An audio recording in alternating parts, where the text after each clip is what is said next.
After this, there is no turning back. Remember, all I'm offering is the truth, nothing more. Do you know what I'm talking about?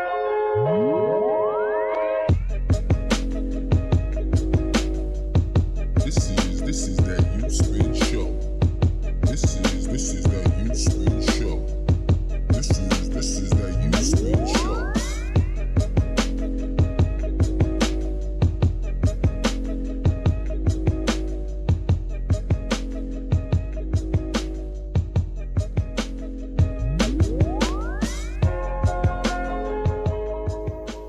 Hello and good night, radio folks. This is your host, KB. I'm keeping it real, my brothers and sisters. I'd like to welcome you back to our radio show, YouthSpin, by the youths, for the youths, be heard. All right, YouthSpin is sponsored by the DYC, Department of Youth and Culture, and the Gender Affairs Unit. But before we get anything, folks, I would like to apologize for lateness, little difficulty. But tonight, we are having the limelight with our two guests here. One of them seems to be a bit late, but we have Tajh, Carty. Tajh, say what's up. All right, what's up, people? Been a while since I've been on YouthSpin. It's your boy Jinsei Kain, the Living Flame. Nice to be back, and I'm actually not here as a host, but a guest this time, so this is gonna be something different. All right, folks, that was Tajh, and tonight, like I said, the limelight, but specifically, we've been talking about YouTube. These guys here are YouTube. They're aspiring to be YouTubers, trying to make it big on YouTube. For those of you who don't know what YouTube is, it's a bit of a social media site where people post lots of videos there. All right, we're going to our first break. Welcome back to YouthSpin, folks. And tonight, again, we're having our limelight YouTubers. And our other guest arrived, KIrmani, Honore. Say something, man. Greetings, hello everyone. Sorry for being late.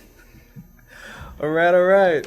So let's kick this right off and get to our YouTubers and ask them what's up. So why did you guys start YouTube? You can go first. Well, I started YouTubing because, I don't know, with my friends, I like make funny short videos all the time, and I like sharing them with my friends, and they say that I'm pretty funny. So then I just thought that, hey, I should try my luck at this YouTube venture thing and see how far I get. Sounds good, man. I know that experience of you being funny. What about you, Jinsei? Well, for me, then it just started because I started writing a book online for an online series that I was thinking about. And it did do relatively well, but it could have always done better. And I was just looking at ways to increase its publicity. And the first idea I came up with was growing followers on YouTube and then directing them to the story itself. So I took a break from the story to start working on YouTube. And very soon I'm going to get back on the book because I'll have people to direct to it. Very ambitious, man. That's very ambitious. I like how you're doing that, man. So speaking of viewership and that kind of stuff, if you want to get those people to your book, Tajh, how many, what's the most views you've ever received on a YouTube video? The most views that I've ever received on a YouTube video would be close to 3,000 within the week, which isn't a lot in terms of popular YouTube standards, but for me, then it was definitely a big achievement. Yeah, man, set those achievements. What about you, KIrmani? It's pretty impressive.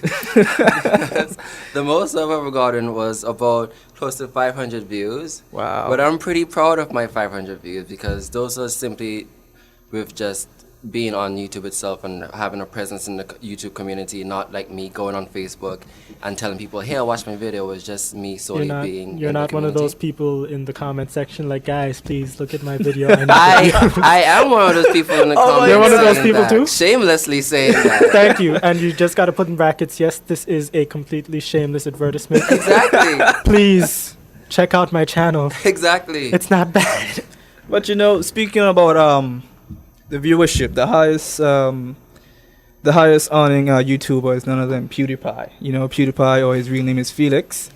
What do you guys think about that? Deep sighs from everyone. There's not a deep sigh. I actually like Felix's videos for the most part. I do find him entertaining more often than not, but sometimes he just kind of overdoes it. But that's what the internet likes, so that's what the internet gets, I suppose. What I can say that I admire from PewDiePie is his work ethic, because even though I'm not a fan of his videos because I just think that it's senseless humor or it appeals to like a very basic kind of comedic taste, but what I can say is that I admire his work ethic, because if you go through his videos, there are very few days and far in between that he has actually missed a video in, like in his entire span on YouTube. So it's about going on thousands of videos because he's been there for years and he has never really missed like a day. He has never lapsed on like uploading videos. Then I really guess admire that work ethic. there's also the fact that he does give to charity as well. Like, Yeah. That's nice. That's nice. So since we talk about PewDiePie, one of the YouTubers, I would like to, get to understand who are your favorite YouTubers and why. well, for me, then my favorite YouTuber would be someone called the Rad Brad. The Rad Brad. The Rad Brad who started YouTube like 4 years ago, maybe 3 years ago. And I started watching his second series and he had like 500 subscribers. And then over the years, then I've just watched like his entire following grow to incredible proportions. And you can see how it's affected his life, and the fact that I saw him from where he was to where he is now, and to know that I contributed to it, then I would also like to find myself in that situation sooner than later. It's really cool, man. It's really cool. What about you, KIrmani? We were talking about this today. One of my favorite YouTubers is Shane Dawson. Yeah. And he manages Shane Dawson TV as well. Because I remember when I was about 15, so that was 5 years ago, and I was watching this guy in these weird characters doing funny sketches that were like 5 minutes. They were like low production, and he wasn't getting a lot of views. But then over the years, like his fans, and I call myself as a fan since I was younger, we are very proud of how Shane has grown. He moved from Florida, being let go from his job, to California, and he's doing like full-blown productions and movies. He directed and produced a movie called Uncool, and that was probably one of the funniest movies of 2014. And I'm just really proud of how far he's grown and how he has taken his dream of becoming a director and producer and just like made it a reality from YouTube. Nice, nice. For me personally, I like two YouTubers. It's the Game Theorist, and there's the next one called Carty Digital. The reason why I like Carty Digital because it's they do a lot of production of different skits and that kind of stuff, and that's the kind of thing I want to do with the editing of videos and the graphic effects. And it's something that that inspires me and motivates me to get to that sort of level. And but So can I ask why neither of us are on that list? Yeah, exactly. Right? oh my god, dude, don't do that to me. But Yes, I'm totally gonna you do may that not be to my you. favorite YouTuber yet, Tajh, or you come at it, but you guys will make it there someday. I know you guys can. Someday, he says. I know. Hey, it's something to look forward to. But let's get back a little more personal to you guys. I want to know about your experience filming your first YouTube video. Were you guys nervous, excited, scared? How did you guys feel about that? Well, to be very, very precise, then it was basically completely new territory.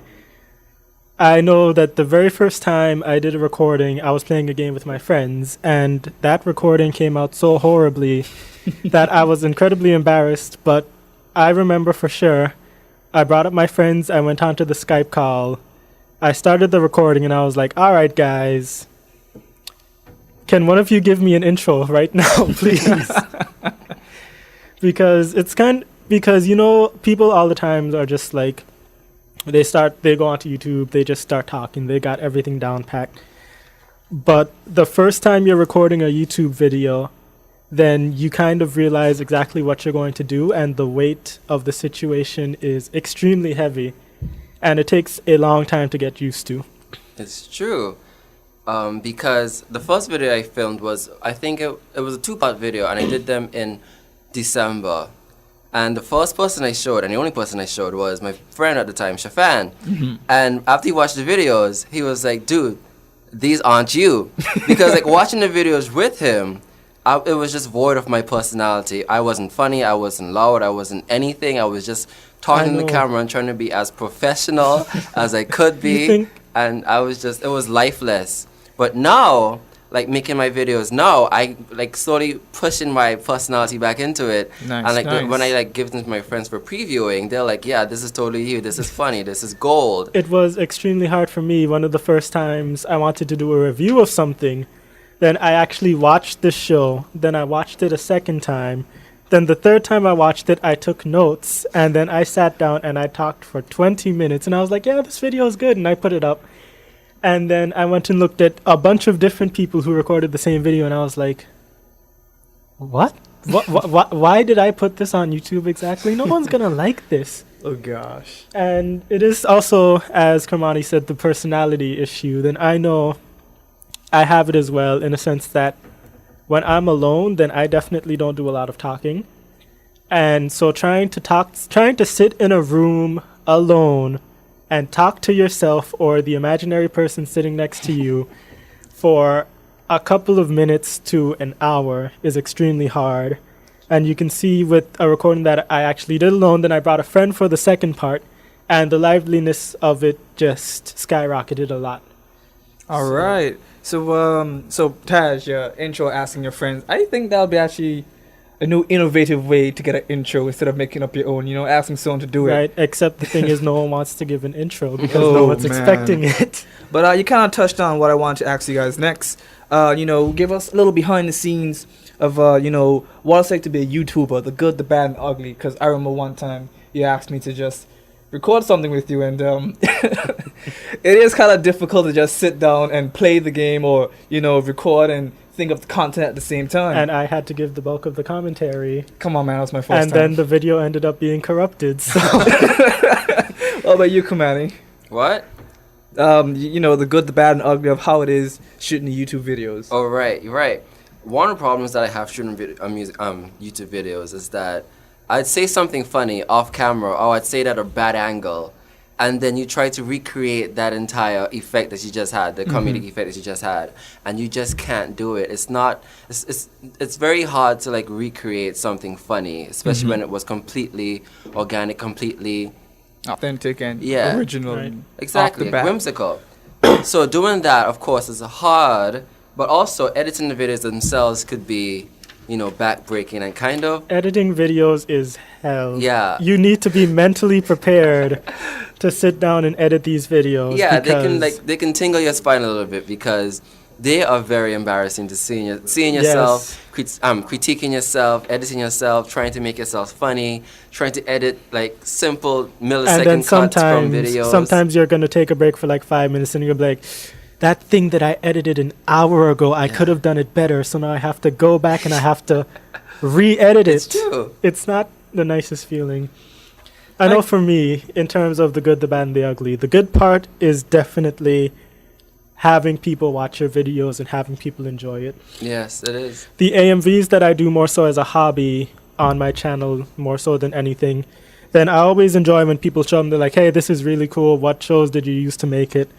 The bad would probably be, for me, then I have technological difficulties because I don't have some super high-tech Master computer, race computer. Yeah. some master race PC computer. So there are PC for the wall. a lot of frustrating moments where you have something good, but then it's not as good on the recording simply because of the limitations.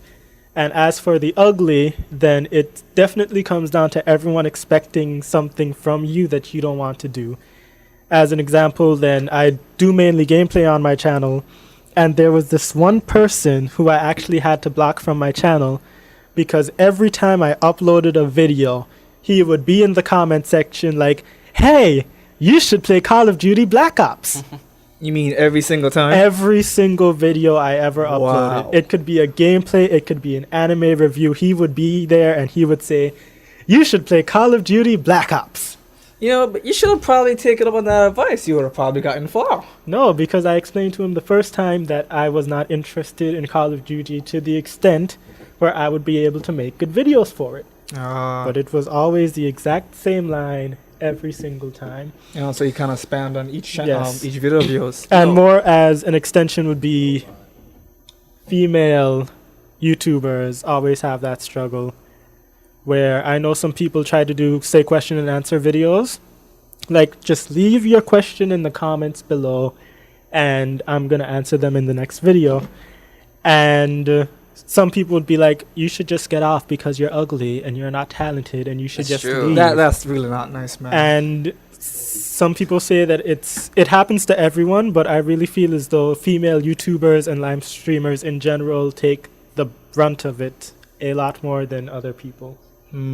So, I think our viewers, our listeners would like to hear a little more about your guys' channel. So, just kind of elaborate and tell us what your channel's about so we understanding. Get to know you guys better so when I go home I can watch your videos. Can we hold you to that? Can we hold you to that? Yes. Everyone's listening, so yes. Every view counts. Everyone's listening, so yes. Every view counts, everybody. So, KIrmani, tell us about your channel.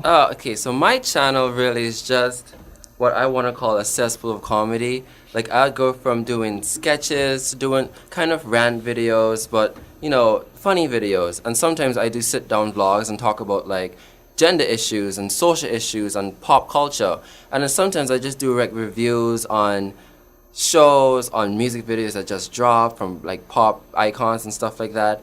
Right now, I'm just uploading a video on Britney Spears' new music video release. Wait, she still produces stuff? Yes, she does. Oh Where my have God. you been? Yes, with Big Azalea. Just so you know, I didn't know either, so I just felt like throwing something. Well, at that's that, why you need to be more up to date with pop culture. And my next video, I'm probably going to talk about fat shaming, because there's a trend on Facebook where fit people or skinny people like to dehumanize people that are overweight.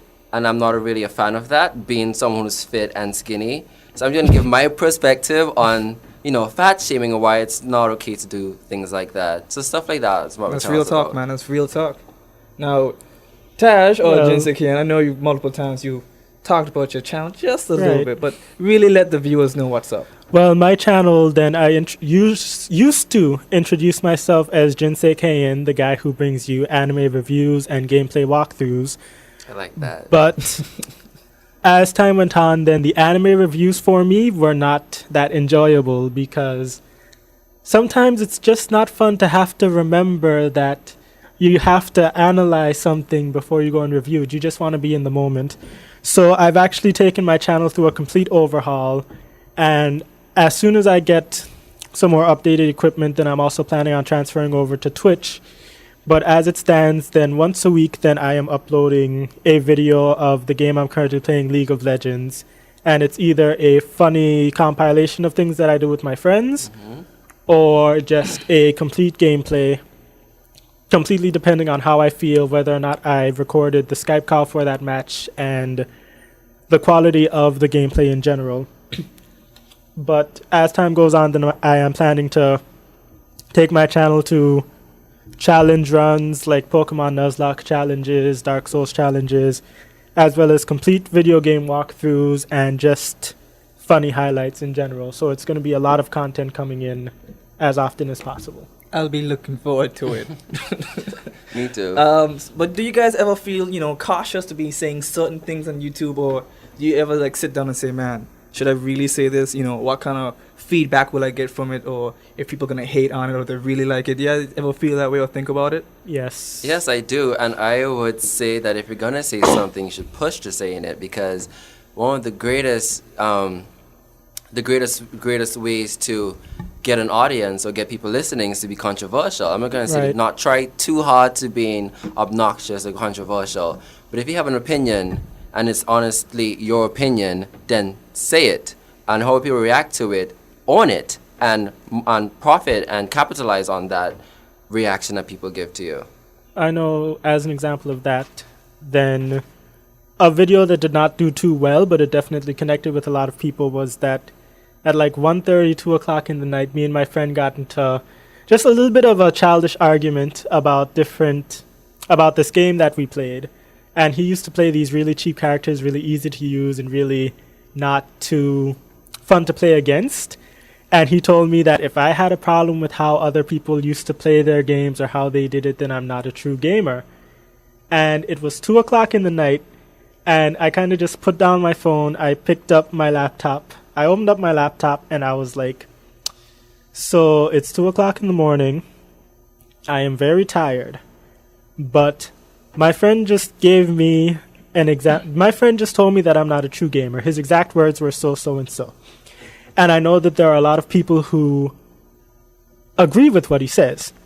So I just have one thing to say to you. You all are very stupid. Oh my god.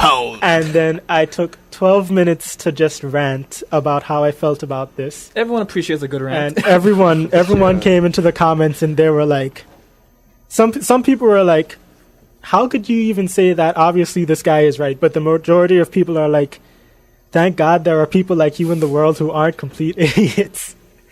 So that was definitely a good feeling. So, Tajh, specifically for you, I also asked this question because you say you Skype with other people to record your videos. Do you give them some kind of warning or, tell them be cautious of what they say because you're recording, or you just let them freely speak as they do? Naturally, then, I'm going to tell them, hey, guys, I'm recording this video. But with how me and my friends work, then these are people, especially for the League videos that I do, these are people I've never met in person, just people that I know online. And we just came to each other, got to know each other because of our interactions with each other. So I'm not going to tell them that they need to watch what they say or be more cautious, because that would take away from the experience for everyone while we're playing the game as well. So it's more so of a, hey guys, I'm recording. Just bear that in mind and don't use too much profanity, or just don't throw too many things out there. But we're still going to keep it real, right? All work right. to keep it as, what's the word I'm looking for? Authentic, natural, genuine. Yeah, as authentic as possible. All right. So radio folks, please don't turn the dial. We'll be taking our second commercial break.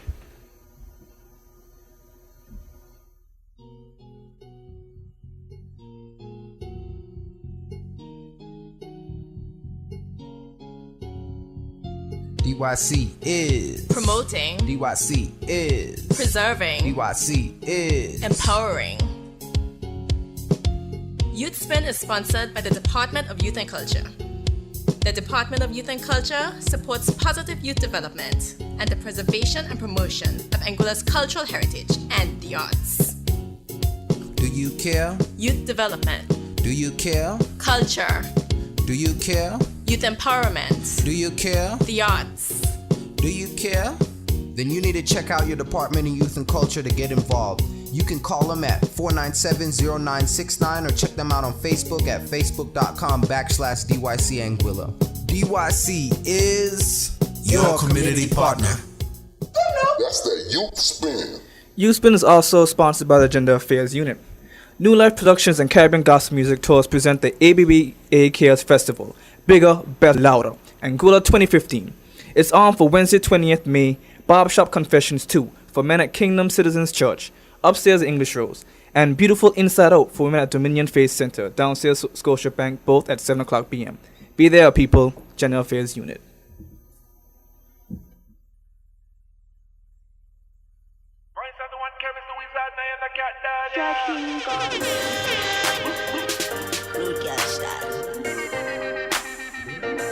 We coming out the dance and we mash it up. We coming out your city and we mash it up. We coming out the papers and we tear it up. Yeah, we do what we are do and we don't give up. We coming out the dance and we mash it up. We coming out your city and we mash it up. We coming out the papers and we tear it up. Yeah, we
Welcome back to YouthSpin, people. And we're here with our two guests, KIrmani, Honore, and Tajh, Carty. Now, I'd like to ask these guys, where do you think most of your views come from? Let's start off with Tajh. Well, my views come from everywhere, more or less. It completely depends on how you advertise the videos, what content you're putting out. Because when I used to do reviews, then most of my views came from the Middle East and places like Australia. Meanwhile, any videos that I put out now come from literally everywhere, from Europe, from North America, from South America. Just whoever sees your video and decides to click on it, that's where the views are going to come from. Well, given like the different communities that I'm in on YouTube, most of my views come from, America, but then there's some, that come from foreign places like the Philippines. I have like one view from the Philippines on my channel, and then I have a few from like Central America and a lot of those Latin countries. But majority of my views come from North America, like America, United States, and then Canada. All right, I'm gonna get back to more on where these views come from, but I just had a thought that came to me. How many subscribers do you guys have? It is a touchy question that I just asked. It's like no, it's not. Given that I just started my channel, I have a proud whopping number of 13 subscribers. Nah, that's cool, man. That's cool. Be How proud of long, that. how long has it been since you started? Like 2 weeks. I am extremely jealous of you because I do believe that I hit 30 subscribers after 4 months. You need to do more advertising. I was doing a lot of advertising. People just weren't checking it out. All right, so back on your viewership and how this stuff works. Do you guys know what SEO is? Do I take your silence as a no? Yes. I can't remember exactly what it stands for, but I know what it KIrmani, is. do you think you can explain to our viewers what SEO is? No. He just said that he doesn't. SEO is search engine optimization, right? All right. Okay. Oh, I actually got that. it. I need to give myself a pat on the back because I didn't think that I'd remember it. Thank you, Bradley. He just patted me on the back for the radio listeners, but search engine optimization is something that Google and YouTube have implemented, whereas you add tags to your video and these tags help people find your video easier, supposedly. I'm going to say that for the most part, then it's still extremely challenging because of the second sort of programming that Google and YouTube have implemented, whereas they get money per views, per second, per minute, or whatever, which means the more popular videos get more advertisement. So sometimes it doesn't matter if you put out 30 tags relating to your video and someone only has 3. The more popular person is more than likely going to get advertised more than you, which does make it very difficult for upcoming people. Because the algorithm that's set up. Right. What about you, KIrmani? I feel horrible because Nori's always on my back about being precise in our tags for our pictures and stuff when we're writing articles for Anguilla beaches. So yes, I know what the search engine optimization is. But given to YouTube, I do this thing because I've been a fan of YouTube from probably a few years. Little baby. Since I was like 14. Since it first came out. Well, it came out in 2004, so no, but like 2007, 2008, I was on it. So I still remember when it was fun to like click on these YouTubers' tags and descriptions and see all the tags like spread out. I love that because they had like random tags. They'd be talking about Pokemon or a game, and they would have Britney Spears. How to cook, how to stuff like that. It would be funny tags. And so now I have that when I'm tagging my videos. I have probably every single word in the dictionary, every topic you can think of, everything. I have Britney Spears and then I have Christianity in the same tags. I have like every single thing I can think of. Actually, just, like tagged on my video. the little function where YouTube gives you suggested tags based on your title. Yeah. And you can just kind of like sit there and just filter what you want and just click like 50 tags. It's true. Without having to ever type anything. So then, how about what do you guys think about Google Analytics? That's another thing Nori's always on me about. But yeah, I think it's good to have to see the breakdown of your, I would say, consumers. I think it's very good to see the breakdown of consumers. What's prospering on your channel, what topics, what videos are prospering, who is prospering for your demographic as well. So you can more shape your channel if you want, shape your channel to fit those people and let them relate to it more, and they will share it more. And then, shares are very important when it comes to the internet. That's linking back to what you asked about the good, the bad, and the ugly about YouTube. Then exactly how KIrmani said about shaping your channel how you want it.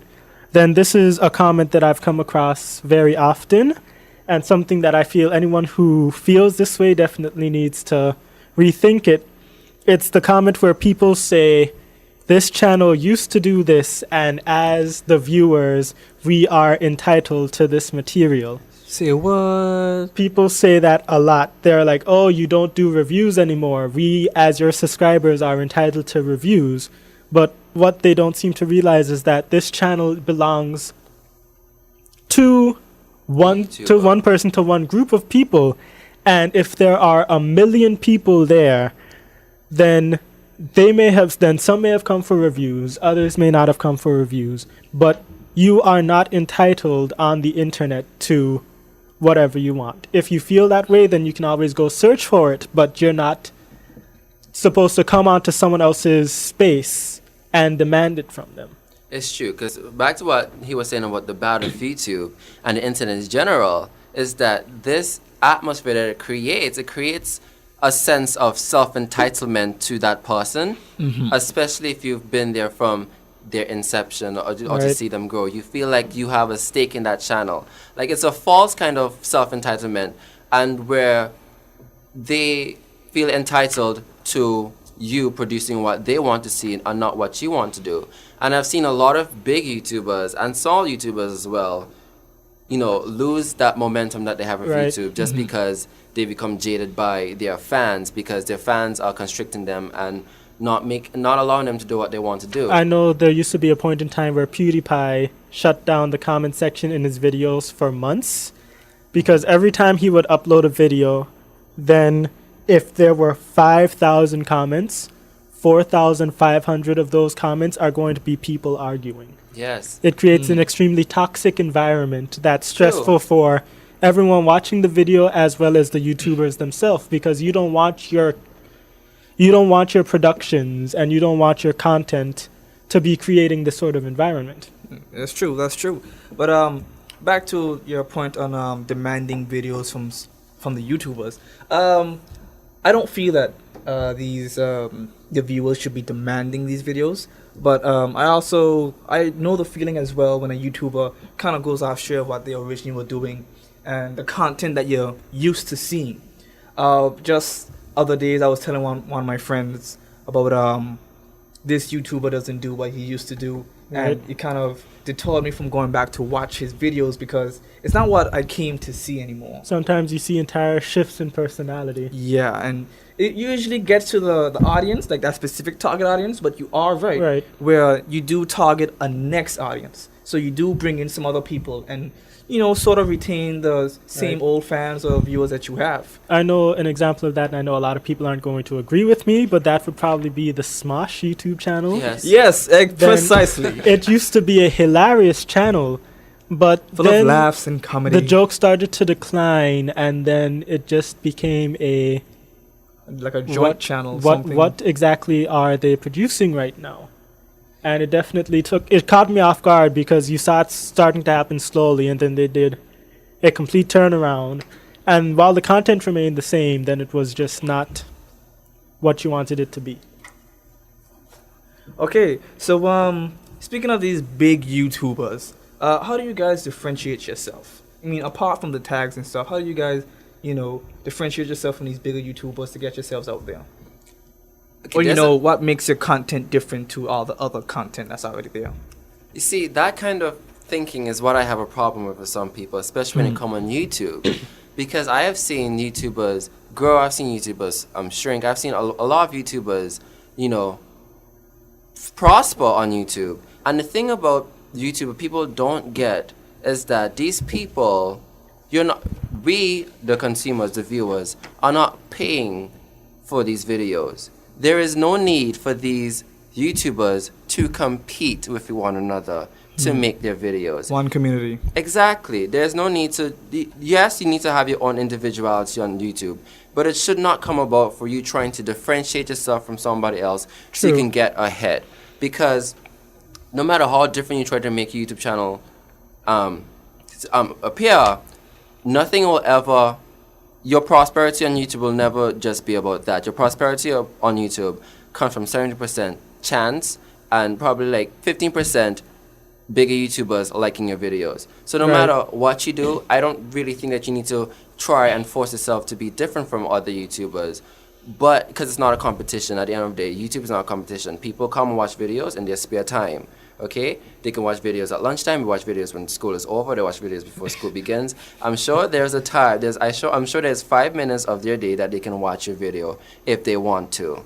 That was something that I was troubled with myself, because when I started videos, I was like, I'm not doing enough commentary. I'm not being witty. I'm not being smart. I'm not being funny. And then one day I woke up, and when I started my recording, then I was like, you know what, guys? Look. I'm sitting in my room.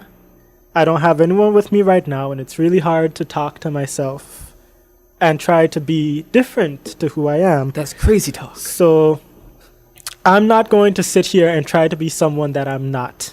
I'm going to be myself, and I really hope that you all come to watch the videos for who I actually am, not who I'm pretending to be. I don't want to be someone who's going to sit down, screaming my head off, and doing something out of the ordinary. That's not my personality, and if you came to my channel to expect that, then you're not going to get what you wanted.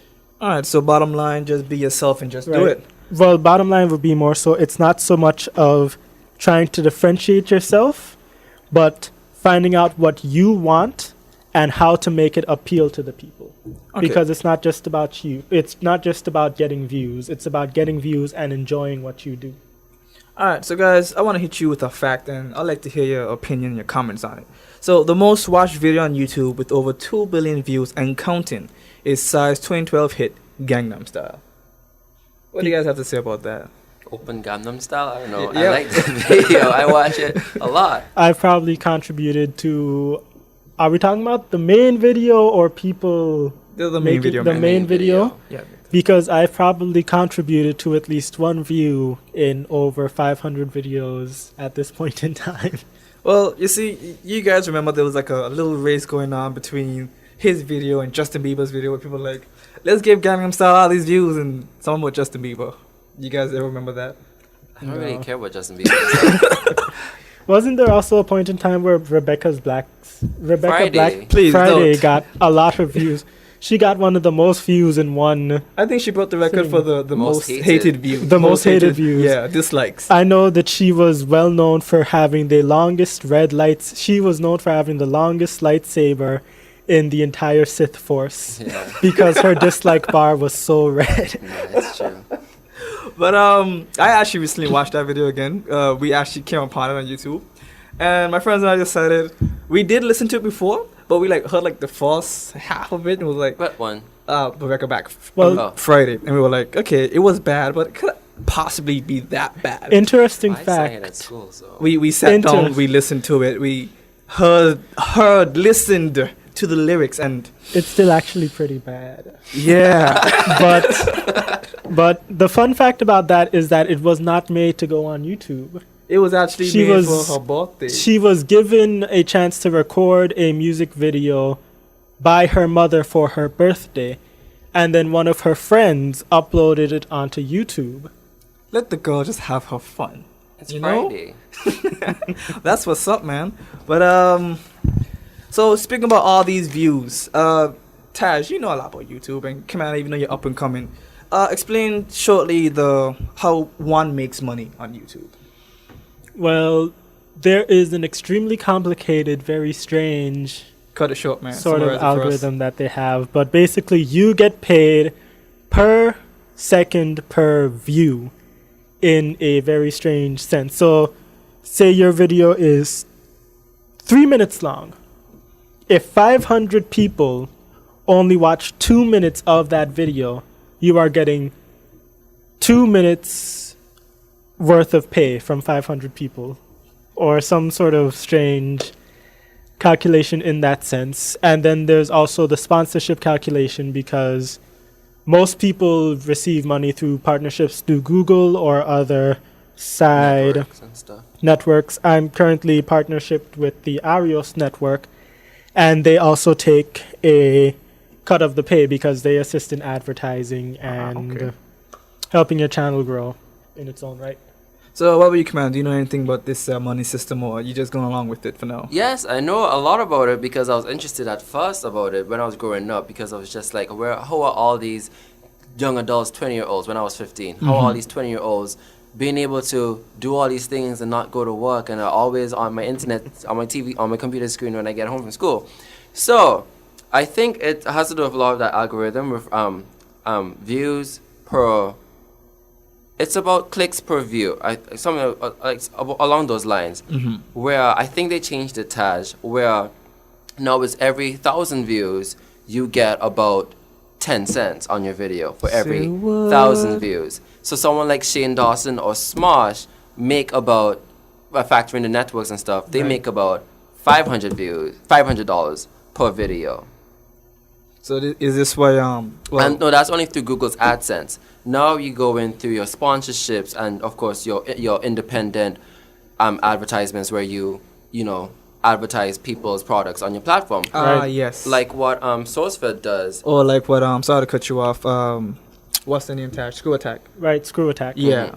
So there's like Dollar Shave Club, they help sponsor videos a lot. Audible does. Full Sail University sponsors videos a lot. And so they will give you money. And I can only go from what my favorite YouTubers have said over the years. So what Trisha Paytas gets is that she gets like a set income from these companies for mentioning their videos. People like Trisha Paytas and Gigi Gorgeous, they will mention these companies in their videos, and they will get like about $2,000 or $3,000 a month based on their subscriber rate and the views that they get.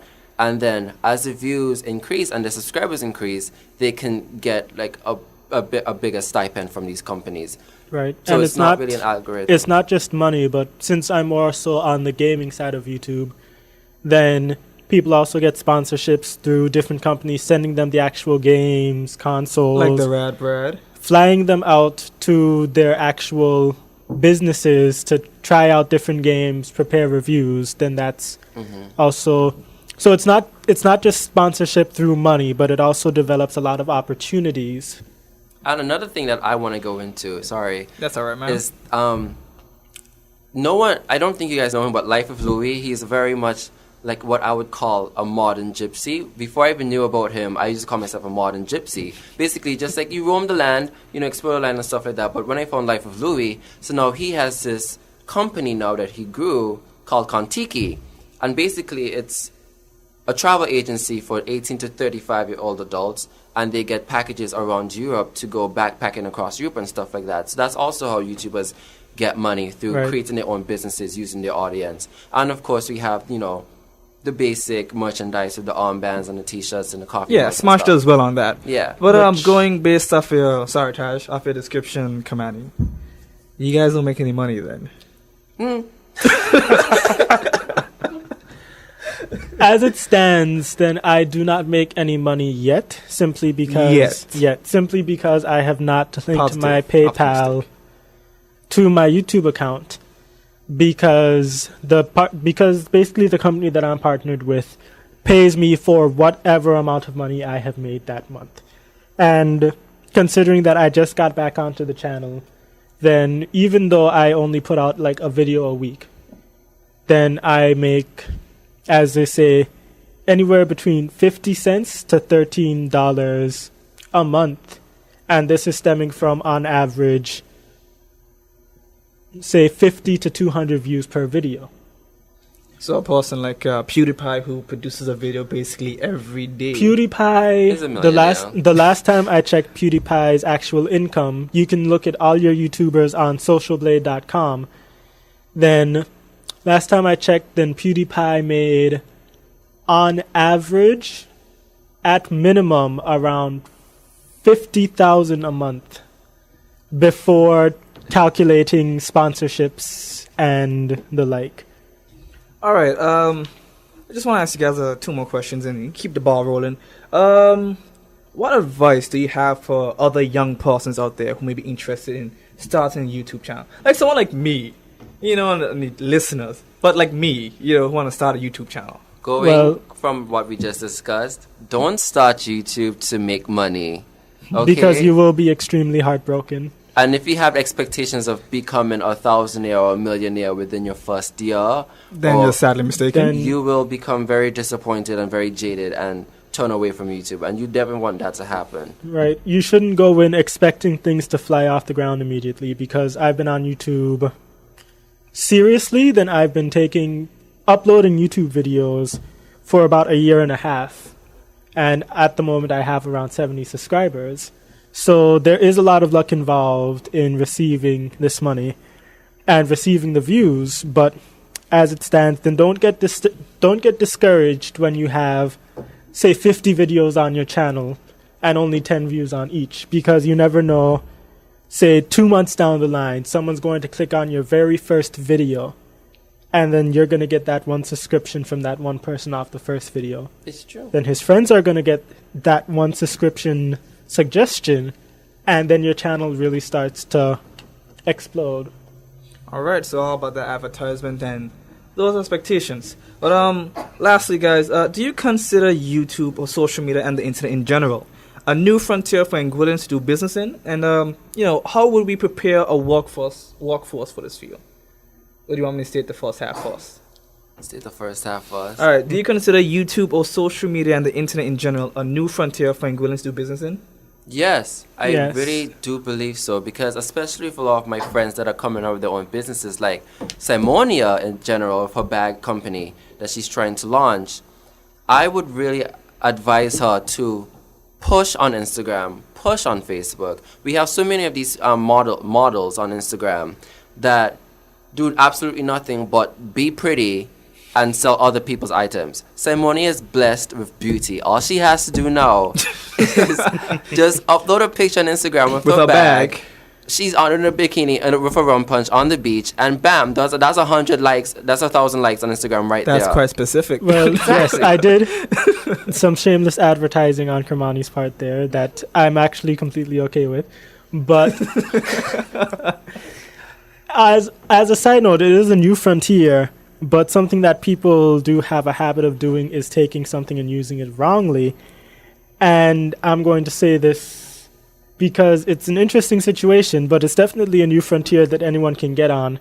But you still need to consider as to whether you're doing it simply because it's easy or because you actually want to do it, and think about the long-term impacts, because there was actually a kindergarten teacher who quit her job because she made more money doing twerk videos on Vine. Well, all right. So you can see how that could be questionable. It was completely her choice, but sometimes you also need to think about the long-term impact, because say 10 years down the line, will she really be able to get a job easily because she's known as that one teacher who was working on YouTube? Or she might actually just already be living completely comfortably because of it. Exactly. But think about the long run, people. And yes. Okay, so guys, give you a little fun remarks to our listeners. You guys have been wonderful hosts. Fun remarks. Well, basically, YouTube is an extremely fun experience, but it is an extremely hard experience. And you need to definitely be prepared, and you need to be driven, because when you start it, then it's very easy to fall off and just stop. And I don't want any of you to waste your time like that. It's true. Going off of what Tajh said, as being prepared and expecting disappointments, you should also be very humble when you start YouTube, and also do it because you enjoy doing YouTube. And also, I forgot what I was going to say, but if you're going to pursue YouTube or any internet or business on internet in general, be authentic but also think of the long run, or how you can continue to grow your internet enterprise as it goes. That's actually well said by both of you guys. Alright, radio folks, this has been your host KB, keeping it real, my brothers and sisters. I'd like to thank you guys for listening, and check out YouthSpin every Thursday at 8 p.m. on 95.5 Radio Anguilla. As YouthSpin is sponsored by the General Affairs Unit, I'd like you to make mention that on Friday the 22nd of May, Daughters of Zion Women's Rally at the Lansing Bowl Cultural Center. There's an event at 7 o'clock p.m. Special messages from Pastor Elizabeth Mendez from Trinidad and Tobago, and performances by Nisa Nora and Ayana Gordon out of Trinidad and Tobago. Rihanna, not the Rihanna we're all thinking about, but Rihanna, Myzisha Eli Tang, Paga Prophetic Dancers, Amaral Bryan of Anguilla, and more. This event is sponsored by Anglic, the Department of Youth and Culture, and the General Affairs Unit. It'll be bigger, better, louder. So just be there. Alright, as well as please subscribe to YouthSpin. Check out our Instagram, our Facebook. We have a YouTube channel. And you know what? We're also having a website probably coming out in 3 weeks. Please check that out. There'll be a live chat and everything. We keep you guys posted. But also, please check out our fellow YouTubers here in Anguilla, KIrmani, Honore, and Tajh Carty. Pretty sure you'll find him under Jinsei KN and KIrmani Honore under Anonymous. KIrmani Honore. KIrmani Honore. All right. Please check him out before you check me out. Peace out, guys.